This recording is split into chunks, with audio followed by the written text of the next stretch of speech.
I'm very excited to have my good friend Washington Fajardo joining us today from Rio de Janeiro.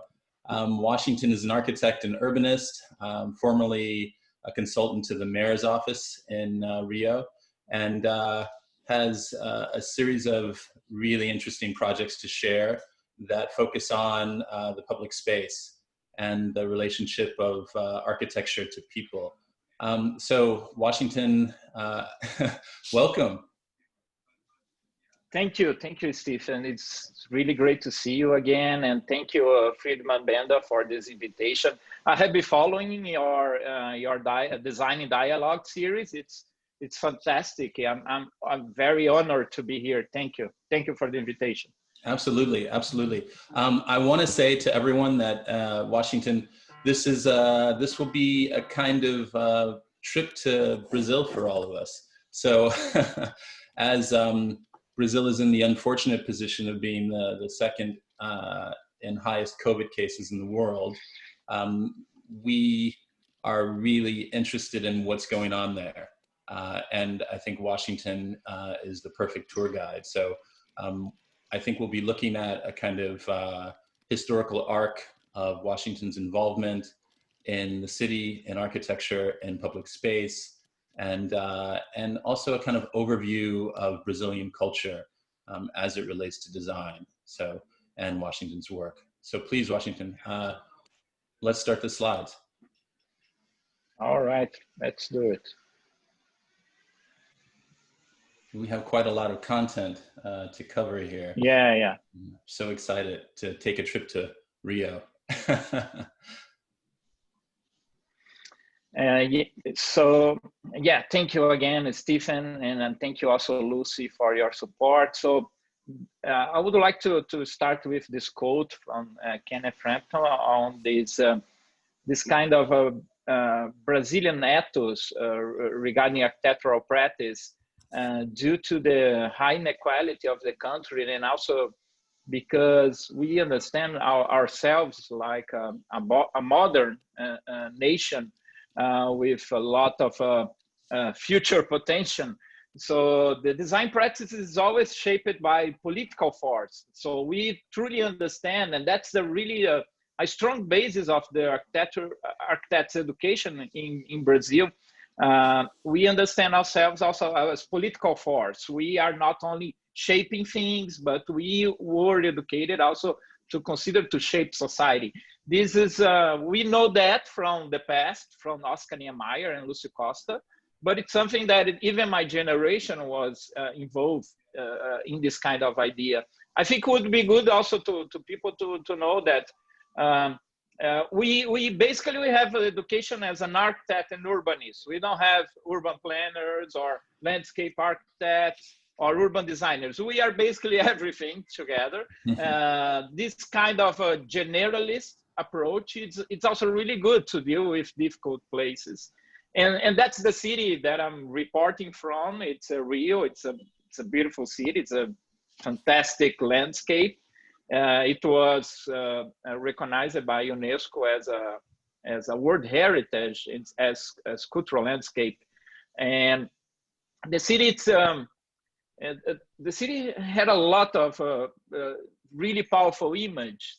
It's also some, Stephen, some kind of also stereotype sometimes, because it's too much related with nature, with tropical environment. And sometimes it's hard to see the inequalities, and favelas are one of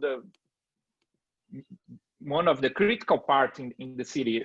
Almost 1/4 of city populations lives in informal settlements in Rio, and that's for a long time. We are talking about a 1 century typology, and it's something that it's really shaped my initial practice when I was a student. I was a trainee working in favelas, and it was a very excited education environment, because we were learning with our teachers to how to do intervention in favelas, and that was the very beginning of of my practice. Washington, what year would that have been, just to give us a sense of how long ago? It was the 90s. Yes, Early 90s. I start in the from the 20th century. And is it common that that young architects are immediately, or even students are immediately associated with social concerns like favelas? That's interesting. That was a kind of thing that happened during that time, because the city was in the 90s. The city of Rio was doing basically two very important projects. One dedicated to favelas, called it Favela Bairro, something like favela neighborhood, how to convert a favela into a formal neighborhood. And in another program called Rio Cidades, something like Rio City, basically doing street design, improvements on street design to the formal city. So it was a very interesting intellectual also condition, because we have the informal city and the formal city under intervention. And it was very good for a young architect. And you know, Stephen, one interesting thing in design education in Brazil, especially for architects, that the moment that you leave the school, you are a full professional. Yeah. And it's just a matter. Yeah, it's it happened in my case, because we won a national competition for urban design in the urban rehabilitation in the Amazon region, and I was just 1 year professional. And the first things that I did was social housing in the downtown area of Rio. But then with another friends, we won a national design competition to transform the historic downtown area of the riverfront in the city of Belém in the Amazon region. And that's what I said. I was just Belém, 1 year in Belém has a very rich cultural history. Is that correct, Washington? Yes, it was one of the wealthiest cities in the country during the growth of the rubber economy in the late 19th century. Just as curiosity, Henry Ford, he tried to create a city in the Amazon. It's called Fordlandia. But it was it's so interesting, Stephen, because it was a total failure. Somehow he tried to adopt, you know, a Calvinist working ethos to this very intense and humid rainforest condition, and didn't work for the land. But Amazon, it's a fantastic region. Just to give you an idea of where is Belém. Belém, it's in the end of the Amazon River. And just to give you some dimensions of Brazil, it's to Rio from Belém, it's 1,500 miles. And that's the same distance from Belém to Rio Branco, the western Brazilian capital. So Brazil got these strange dimensions. So Amazon, the Amazon region is really huge. And it's a region with a fantastic material culture, with a fantastic gastronomy, and a lot of interesting design from the natives who lives in the rivers. And we designed this. Our main design goal was to cover the traditional market of the city. So we designed this textile structure covering almost 2 hectares of the fair. And then we have to find a solution to deal with the rain, because every day there is a huge rain. So instead of trying to push the water away, we bring the water inside for the solution. So basically we design modules of square modules, and each module has one a big drain for the water. It's a fantastic place with a lot of... the roof here is a continuous surface that's going both up and down. Is that what we're seeing here? Washington? Yeah, you can see here. Can you see it? It's in the, it's it's a almost 2 hectares roof, covering this 400 years old open air market. And it's a market from products from the river and different kind of products, agriculture goods, but also some medical goods. And it's possible to find solution for everything in this fair. You know, you can find a perfume for find your lover, to keep your lover, to find money. It's a magical place, and it's one of the most important sectors of the fair. It's run by women, and those women was also in charge of the participatory budget. So it was a fantastic experience as designers. So we were really discussing design solutions with the women of who runs these magical products.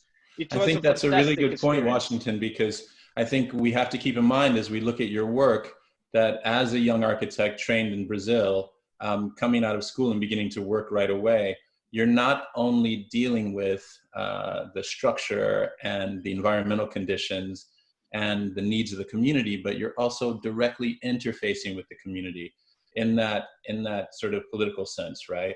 Where the community is also informing the project. Exactly. That was one of the early learnings of my practice. It's understanding this community knowledge, not only as a political dimension, but it's a kind of holistic dimension. So we are talking about politics, we are talking about culture. We need also to talk about spiritual dimensions, not in the religion way, but also consider this the symbolic realm as a valuable realm to people develop their inner self. So this is really intense in the Amazon because the nature every day is telling you something. Because every day the nature is giving you a huge rain, and everything can flourish in the Amazon.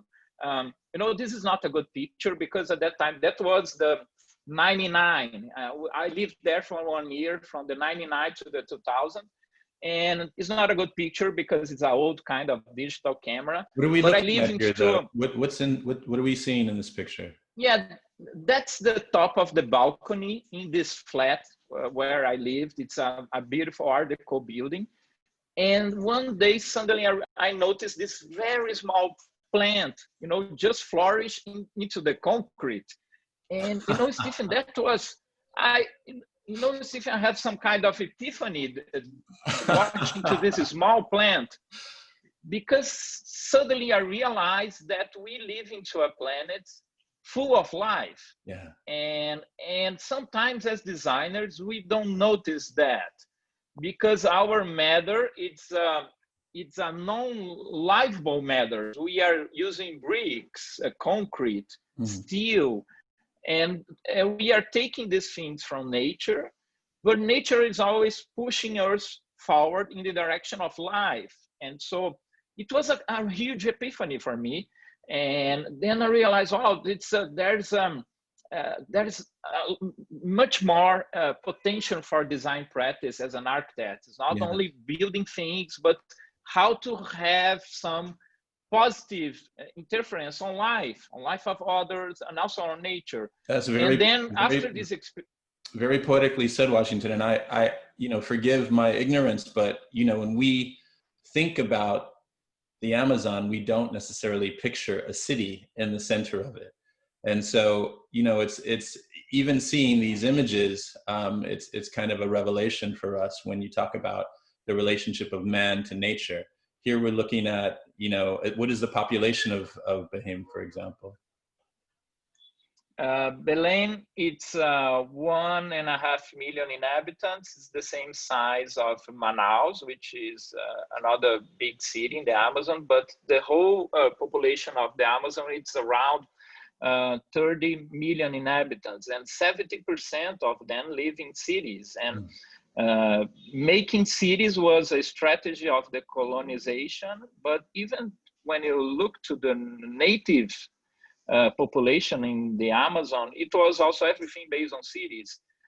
the original population. Also, they create cities, and there's a lot of archaeological finds that show how Amazon was full of structures of cities, and it's so interesting to see that, because we need to discuss the future of this region, and we need to preserve this region, but sometimes we don't think, and that's a really good point. You know, we don't discuss the urban condition of Amazon, but because I have to deal with the history of the place.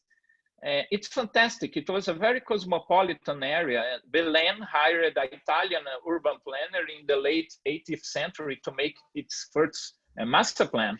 And the fish market was bought by a catalog and bring from Glasgow in Scotland. Can you imagine that? A building folded into boxes and then open, you know? It makes me think about the kind of energy that we put into the domination of nature, in a sense, and it you know, it makes me recall Fordlandia and its failure, right? Because it was unable to dominate nature. And I saw photographs. There's a series of artists that have gone there and documented Fordlandia, but some of the most beautiful ones, you know, show the remains of this utopian city, right, in ruin, with the jungle fully overgrowing it. So this relationship of architecture to nature and to the community, I think, is very interesting. Let's continue to public places. Let's go. So after this experience, then I have this really interesting work with working for a city in the metropolitan region of Rio. It's a port city. It's basically a dorm city, and our work and my work was create safe routes for children in the public space. And so we have to be very creative because the city had no research. So we designed the urban furniture, all these solutions to basically to preserve children's life into this poor area. And at the same time, I designed all the public plazas in the city. I designed 94 public squares, and I built 36. Very small place, but there was a huge impact in the city, and we won a national award because of this work. And I truly believe that public space had a really important role, especially in the poorest places. Washington, can you just tell us, while we look at this diagram here, can you tell us what your strategy was in considering so many different public sites at the same time? Yeah, so we had this idea, you know, Stephen, like of doing a kind of a menu for urban furniture. So basically we pick up one place. So we have the basic structure, basically the soccer field. Soccer, it's a culture in Brazil, as you know. and then we have this huge selection of possibilities. And basically we have this dialogue with community, okay? So we have this menu of options, and each option there's one price. So it was a very honest conversation. If you want a very good playground, this is going to cost this amount. And then maybe we cannot doing other things. And this very honest dialogue about solutions and prices with the local community create a really powerful network of collaboration, because it wasn't a traditional, you know, top-down solution. We really, and it was also very honest, because we talk about the price of things, and then people could realize, oh, okay, this is going to cost higher, but we really want this. We really want the best plate in the menu. But sometimes people, no, we want small plates just to as appetizers, and not the final plate. This idea of a constant negotiation between architect and community, and I guess the public political Yeah. space, right, is one that Yeah. continues through your work. And that way, and that sounds it's sometimes to a designer it's really we became really afraid of having this conversation with the public, and but at the moment that you really bring people to the decision making process, and especially showing them that the costs, the complexities, and even the potentials, people are really happy of collaborating on that. Let me move on. All right. And during this work, Stephen, then I start to realize how also culture is really important. And then I have this opportunity to design a theater for poor neighborhoods in the city of Rio. So I designed 4 of these arenas, and I was inspired by the original ancestral kind of theaters, especially represented on the Victoria Shakespearean typology of theaters. And it's basically a hexagon-shaped building, and which is always the same, but all the other accessory buildings, it's related to the size of the plot. So it's always the same hexagonal building, but other things will be adapted to place. All right, let me see. And it's a very regular building because in these places the urban morphology is very complex, sometimes even chaotic.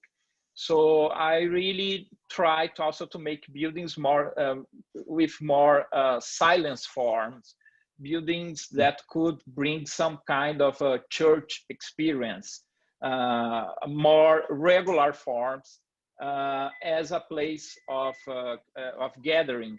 And there's also a frame to moving screen exhibitions.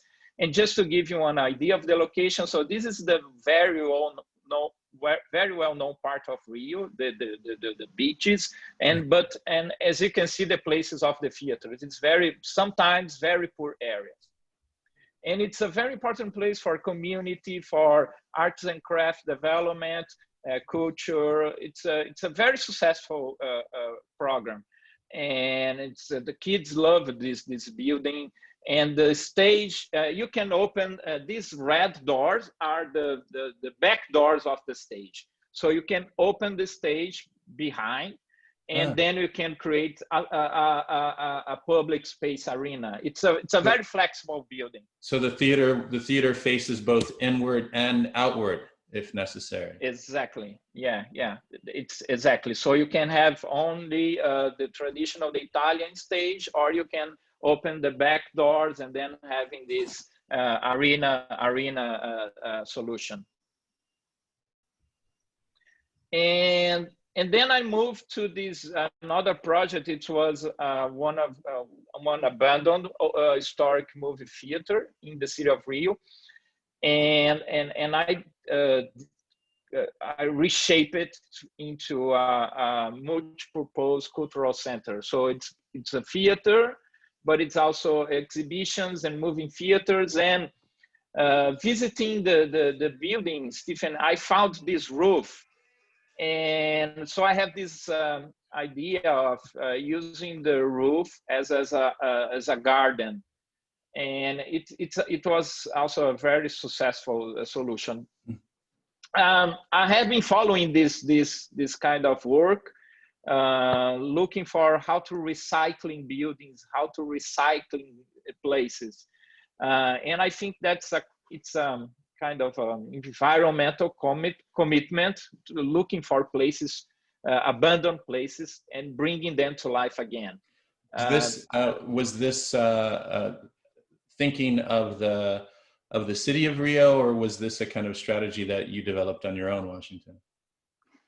That was a strategy that I create for my work in the historic preservation in the city hall. So at the same time that I was in charge of taking care of historic buildings, I also try, you know, Stephen, using the design as a solution to deal with problematic historic buildings.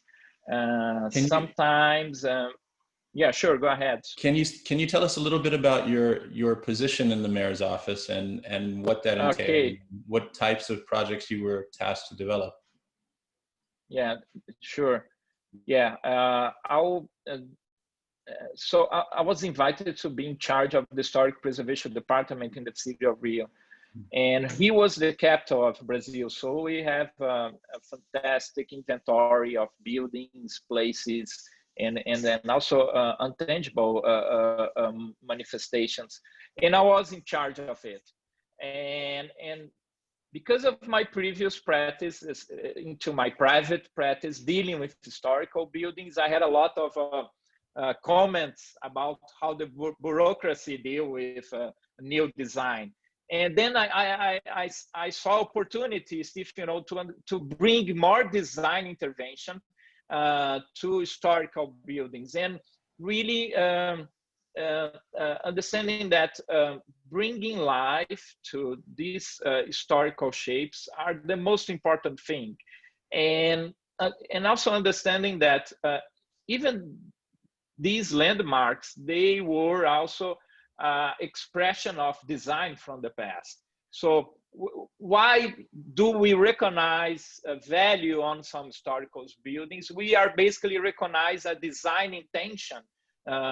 It's from the past, but that design intention, it could be also valuable to us right now.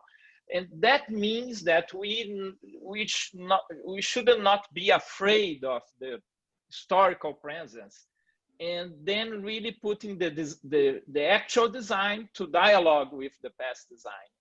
And I did that a lot, and it worked quite well. And so that's an interesting story. I'm going to try to be short, to make it short. I worked for the City Hall during the preparation for the Olympics, and the International Olympic Committee wants to demolish these railway warehouse, and they asked me to organize the legal procedures to demolish the buildings. And then I have a deadline, and everything was really hurried during the Olympic preparation. Then when was the final day of presenting the legal documents, actually I present a design proposition, and people, the Olympic staff became very angry about it, but the mayor loved it, and that was possible because it makes no sense to remove historical buildings than to put plastic shelters. And why not create a public plaza with the historical shelter? And it worked a lot, and it's a very vital place of music, you know, samba music, funk. It's a really it became a kind of optimist place in the neighborhood.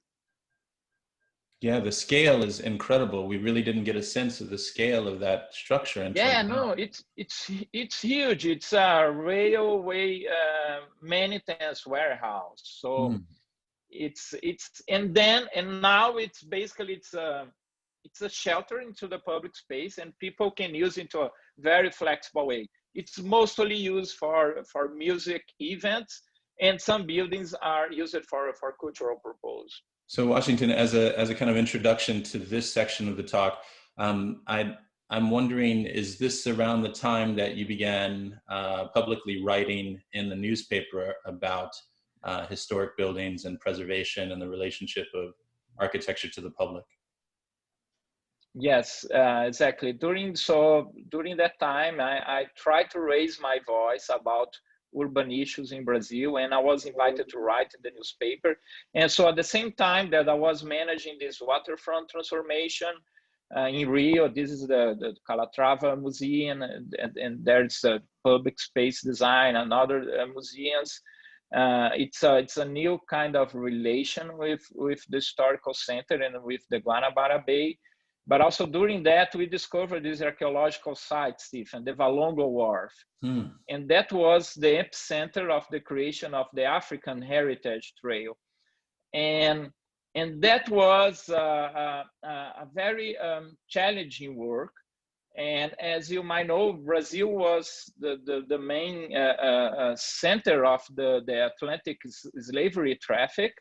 And in this place, more than 1 million persons arrived as slaves from Africa, and it was the most important gateway in the South America. Washington, and can you give us a sense of the population of African descent in Rio or in Brazil in general? Sure. It's the majority of Black and brown population are 53% of the Brazilian population. So white folks are the minority here, but that means that we have a very unique and also a very harmful type of racism because it's since the colonial time was based on how the minority will have the control over the majority. So that creates a very aggressive and violent way. And I must tell you, Stephen, that during that work, even though I was very aware of it and also consider myself an anti-racist person, then I realized that I was a white man working for the city hall as a technocrat. So then I realized that even myself, I was the perfect expression of historical violence. And I have to deal with this archaeological discovery.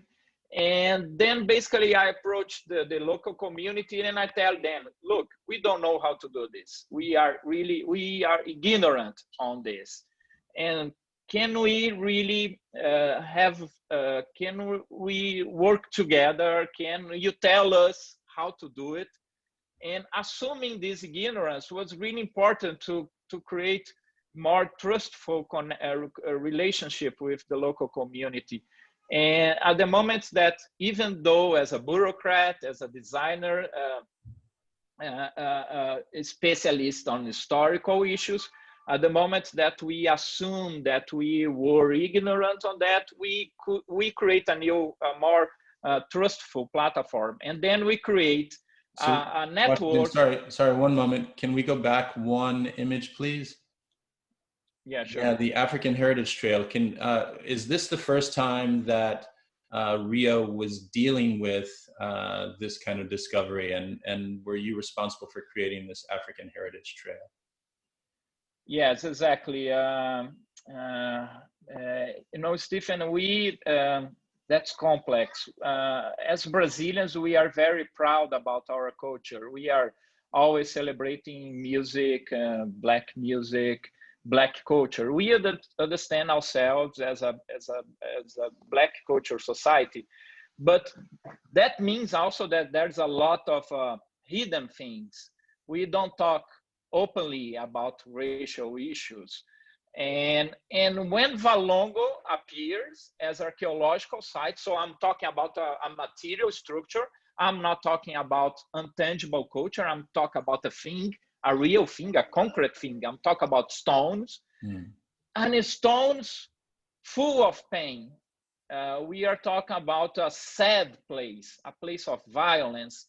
And that's totally different to the Brazilian approach of culture. We don't like to be sad. We like to be happy. And happiness can be a really good way of not talking about hard issues. And then Valongo changed everything. Stephen, Valongo changed everything. Changed myself, changed the city hall. Even I hope had some positive impact to the local community. And then I realized how the structural racism works in the city. It's basically not giving enough money. It's basically not giving enough space to dialogue. And I try to work on that. Basically, okay, let's create a network of cultural spaces associate with the African Heritage Trail. we started to celebrate and to organize and to support those local cultural institutes. You have to explain. You have to explain just a little what the Fresh Black Men Institute is, Washington. This is. Sorry. I need you to control our time. Sure, It's a fantastic place. It's a house. When it was discovered, slave cemetery. Mm. But even the word cemetery is not right. It was actually a common. Burial. Oh my gosh, a common. A burial site. A burial site, but not formal burial. It's just full of bodies, you know. And so it's a very sad place, but at the same time it became one of the most important tiny cultural center in the area. It's a very important place for education. I suppose the translation doesn't really explain clearly what it is. Yeah. But let's continue. Yes, because they arrive the arrival of enslaved persons, they were called as fresh black men. Mm-hmm. And most of them arrive ill or even dead from the traffic in the Atlantic. Mm-hmm. And so this burial ground was the place, because the Valongo was a logistic hub for slavery. It was economy. Okay. People arrived, people were organized to be sold. It's a very harmful place, but at the same time, it's a very powerful place to understand the complexity and the intensity of this process. Mm-hmm. And at the same time, we had amazing organizations that represent the motherhoods of African culture. Mothers were all the African,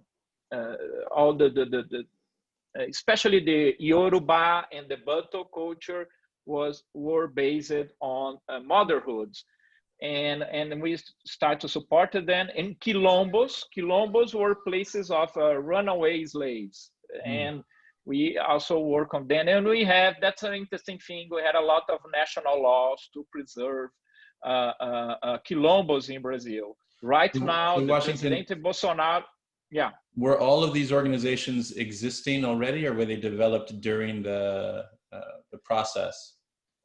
They exist, and what we did, we basically start to finance supporting them, and then we start also to give them places, because we were restoring buildings. Like this case, that's Mother Celina, she's a mother of saints, and we restored this building. And this building, it was a white man building, and then we start to give these white man buildings to the local black cultural. It was some kind of reparation, you know. Okay, now we have this restored building, let's put the local leaders to take care of them. Okay. And these sites were along the Heritage Trail, if I'm correct. Exactly, yeah. And Valongo was the beginning of everything. Valongo is not finished yet. It's a very complex archaeological site. There's a lot of things. And during that time, I was lucky to meet Sarah Zild, and Sarah helped us also to create a new idea. Can we, sadly, we couldn't implement these, but can we represent blackness in the public space? Because all the city helm, it's dealing with white European symbolic expression. Can we bring more symbolic African symbolic expression to the public space? That's what we did. Now, Sarah Zwadi, she's a landscape architect, correct? Who was studying at the Graduate School of Design at Harvard. Yes, Sarah, it's a friend, and she's an amazing landscape architect. And she was very lucky. I was very lucky to meet her, because she won a Olmsted Prize, and that allowed her to work with us for 1 year. And we and together, but especially because of the leadership of Sarah, we create a fantastic landscape design for the area, sadly not implemented. And that's the point. I realized that this kind of discourse, we are not yet prepared to deal with that. We don't talk about it, and it's something that at the same time a city that is proud of its Black culture, but this same city cannot yet recognize the possibility of having a Black expression. So and Valongo was recognized by UNESCO. Sorry, Stephen, go ahead. Yeah, sure. So do you mean that you ran into resistance in funding these types of projects as opposed to the projects in the center of the city, which were clearly touristic? Yeah.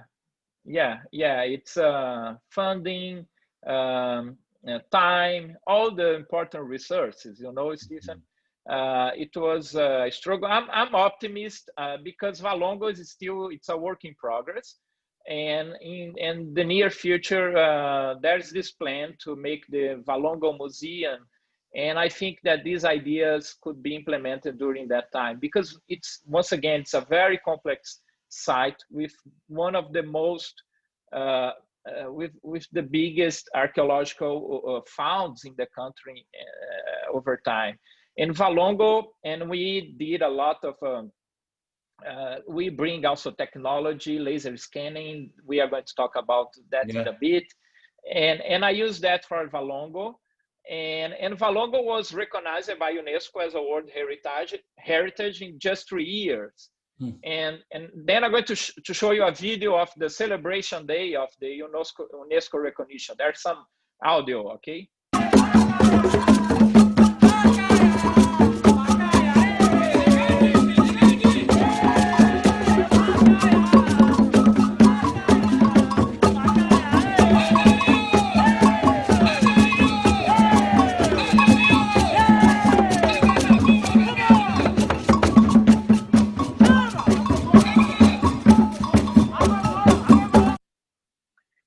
It's a beautiful place, Stephen. I would love to bring you there some moment in the near future. It's a magical place. It's full of pain, but it's also full of victory.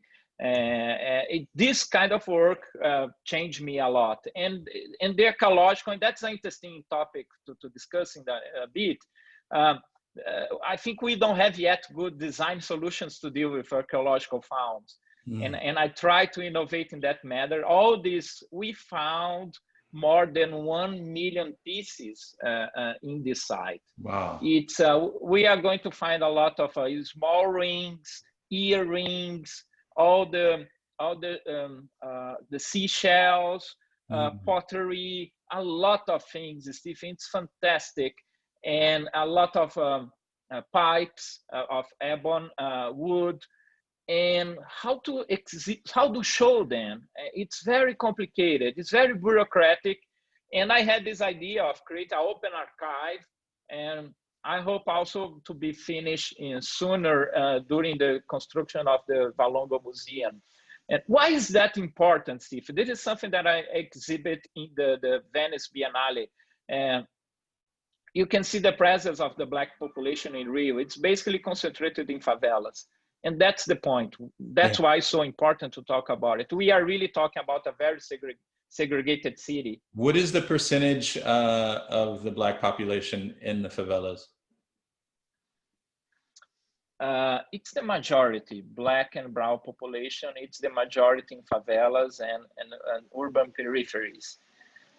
You can see all the white people living near the beaches, the wealthiest neighborhood.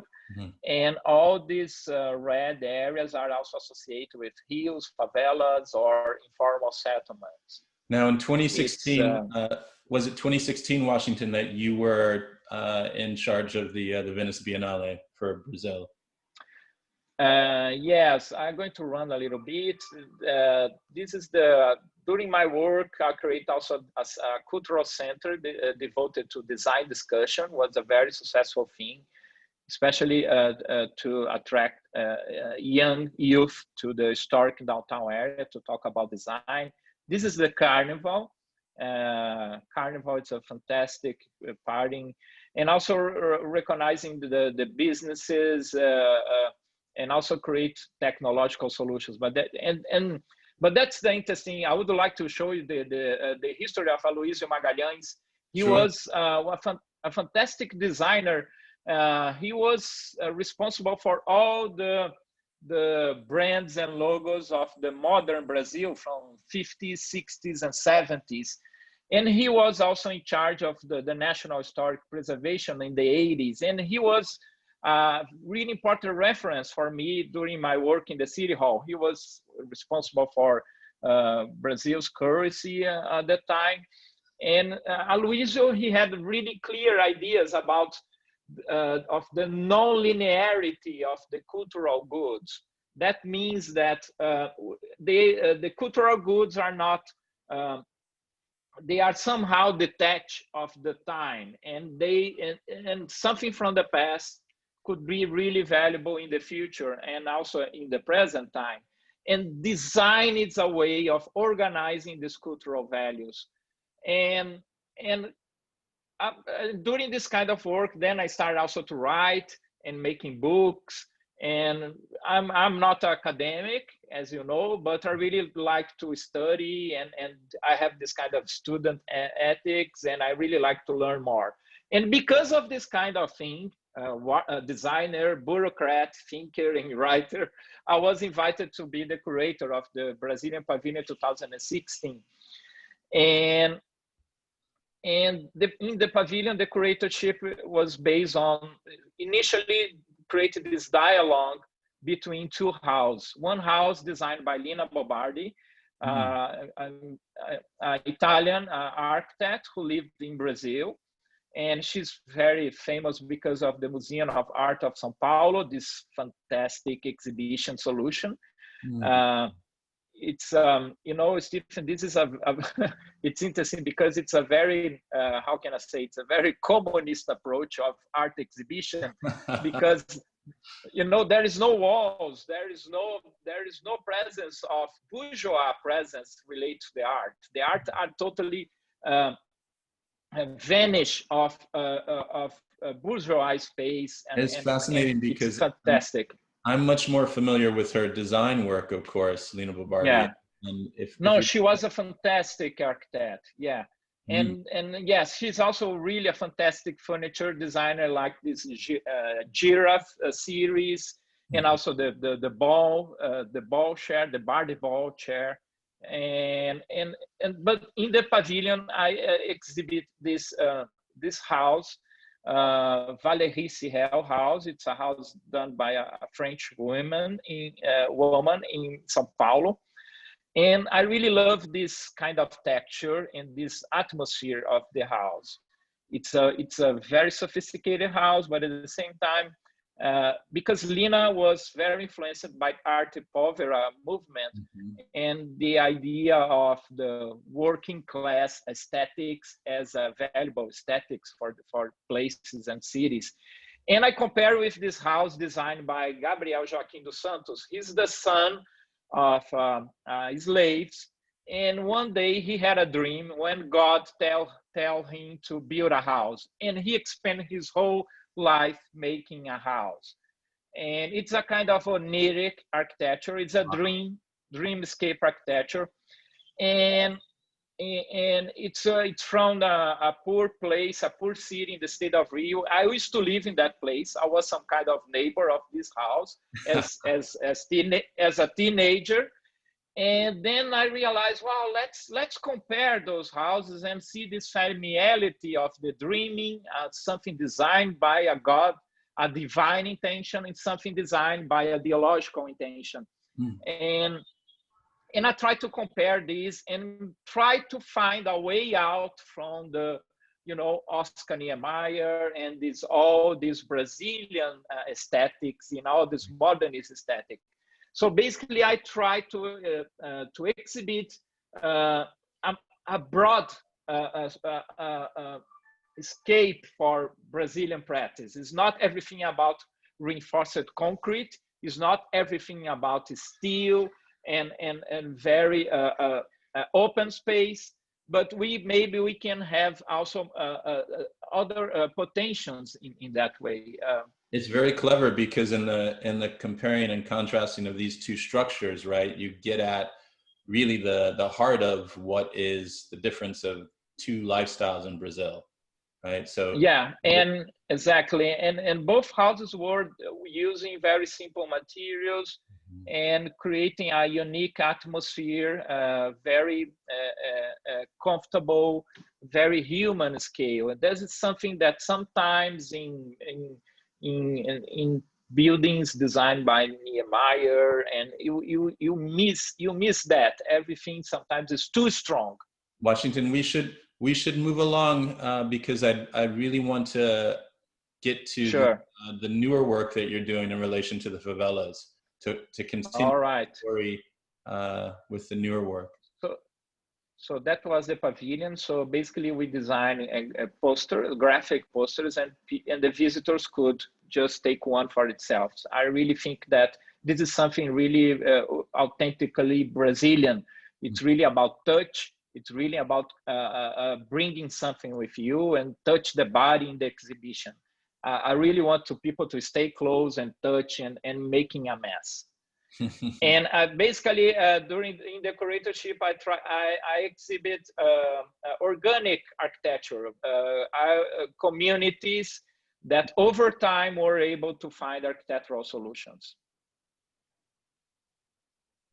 And what I'm doing right now, so we met in Harvard SD as Loeb Fellows, and now I'm back in Rio. I'm arrived here 2 months ago, and I'm trying to. And I had this idea, Stephen, about can favelas colonize Mars? Can these really efficient allocation of resource, maybe they could be helpful to colonize other planets? But at the same time, it's a very frightening thinking that in some moment and we can leave the planet. But not everyone, just one of the small part of the human population could fly to other planets, but other part will be stuck into a planet with a lot of problems. Then I start to think how to bring technology to that. And this is a favela da Rocinha, but there is no street view in the place. So we are talking also about not only racial segregation, but we are also talking about digital invisibility. And we are talking about really harmful public space, not good for public health, really terrible for the pandemic. Well, because of the density and the improvised architecture of the favelas, right? It's been impossible. Well, yeah. It's been impossible to kind of understand the layout, what the population is, etc. Yeah, this favela, it's 120,000 inhabitants. It's one of the biggest favela. It's the size of a small town, and everything. It's an expression of private space because basically people try to save their money to build their house, and there is no attention to public space. Actually, there is no public space. Yeah. Back to that idea of efficiency, right? So when you talk about favelas colonizing Mars, you mean this more conceptually, of course, but sure. This idea of efficiency, I think the concept of the favelas built with the least amount of money and the least amount of public space and really just being exactly what they need to be. Can you speak more about this idea of efficiency? Yes, sure. This is really important because at the same time that physically it's a really complicated place with not good for health, but at the same time the community relations are fantastic because everything was based on sharing things, sharing life, sharing time, sharing places. People don't have a government to take care of them. And that was powerful under the pandemic, how to see how people was able to create fantastic solutions, not only Rio, but in the whole Brazil. The most clever and the most smart solutions came from communities in favelas because they had a really strong expertise on dealing with difficulties and solidarity. And that's my point. it's solidarity. It's valuable for colonize other planets, or it's going to be just the expression of rationality. And in the other hand, can we use technology to help these places? And that's what I'm trying to do. It's a work in progress. Okay. And can you see the video? Yeah. So what I'm done. What's happening here? Yeah, I'm showing you some digital scanning. We use a LiDAR technology to scanning public space and also some interior spaces in the favela. I'm planning to use this point of clouds, this cloud of points, sorry, to create a machine learning process. And I believe that using these deep learning applications under such a type of a database could help us to have a really good urban analysis to favelas morphology. And something unique, you know, Stephen, when I have this idea, I start to dig in, and then I realized that was never done before. And it's a work in progress. We did the first extending. We went to the Rocinha. We stayed there for just 2 days, and we made this scanning process, and that could have a lot of applications on urban. This is a staircase, a huge staircase going down, and sorry. No. Just to clarify, Washington, LiDAR is light. It stands for light detection and ranging, and so it uses a laser to scan the interior or the building itself, and creates a data set from that scan, which then can be used to visualize the space. So I think what's very interesting here is the use of technology to understand a physical space that you can actually walk through, but you can't measure in a sense, right? Exactly. You can visualize, but you can also create, you can dig into the data sets and find some information. You can discover bad ventilation or some potential structural risks. You can managing that. You can find a lot of interesting discoveries, and so there is 2 levels of I think of innovation on that. One is related with visualization, like the poverty maps of London in the late 19th century of the Jacob Riis, how the other left leaves for to Lower East Side in Manhattan. So visualization, it's a really powerful medium to express complex environment. And there's a lot of new technologies related to LiDAR. And my thing is, why using this technology to just into rational space? Why not using this technology in the very geometrically complex space? And that's what favelas are. Yeah. You can apply Euclidean geometry to a favela. It's a different kind of geometry.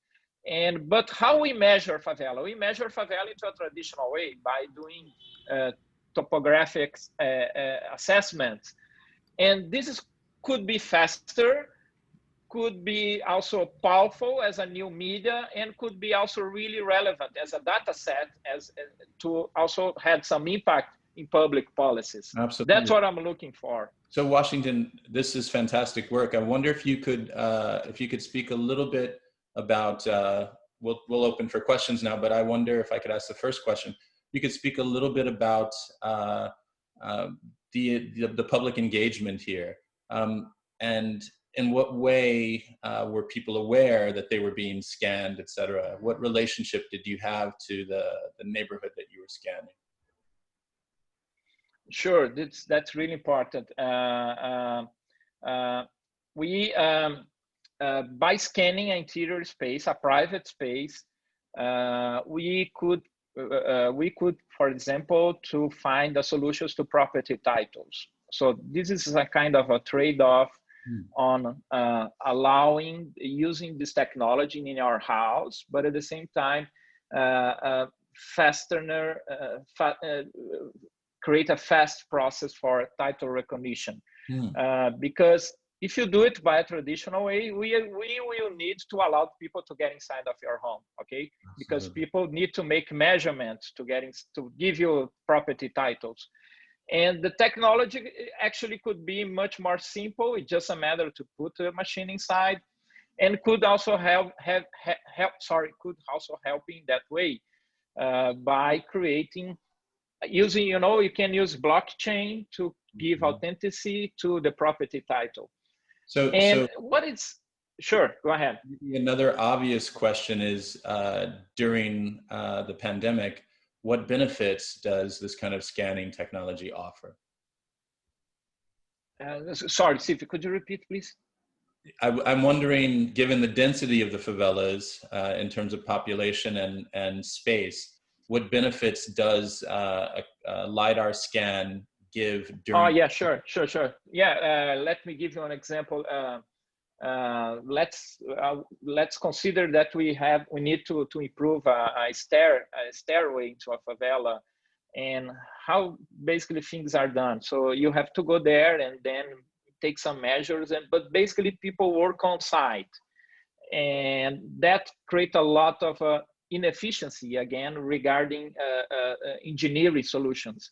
By using the scanning, we could, for example, to build off-site.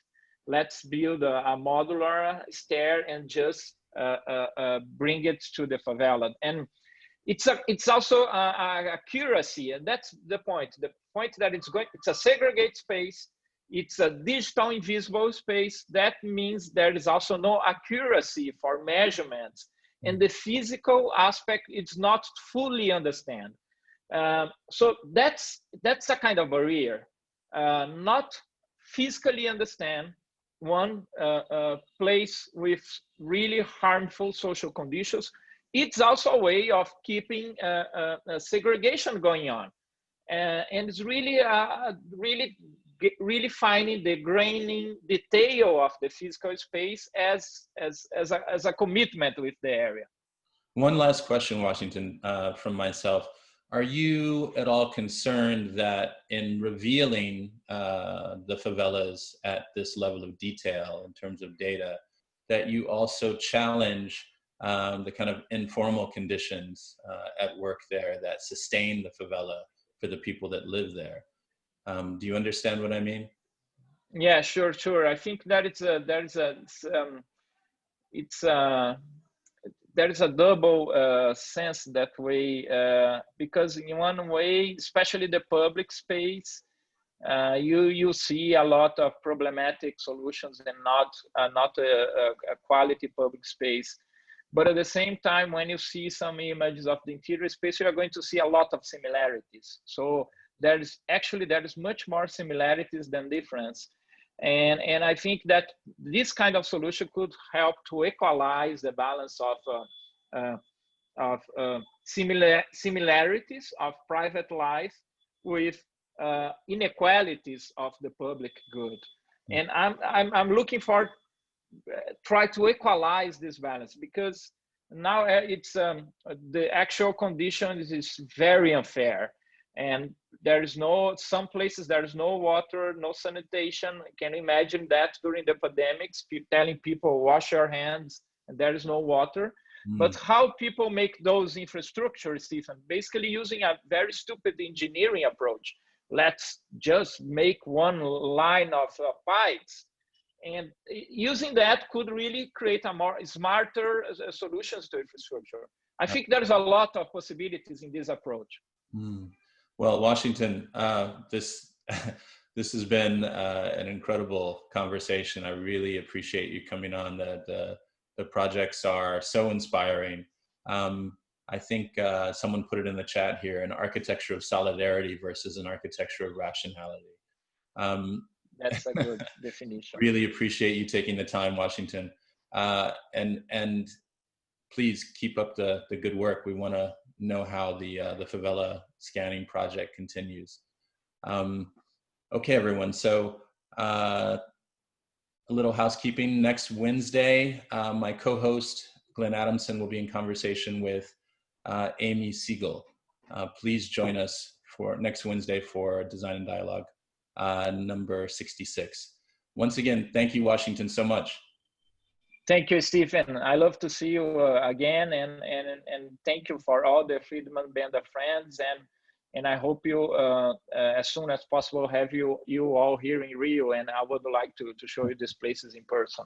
Please, please. Thank you. And please keep your good work during the design dialogue. I love the series. Congratulations. Thank you, Washington. Thanks for being a part of it.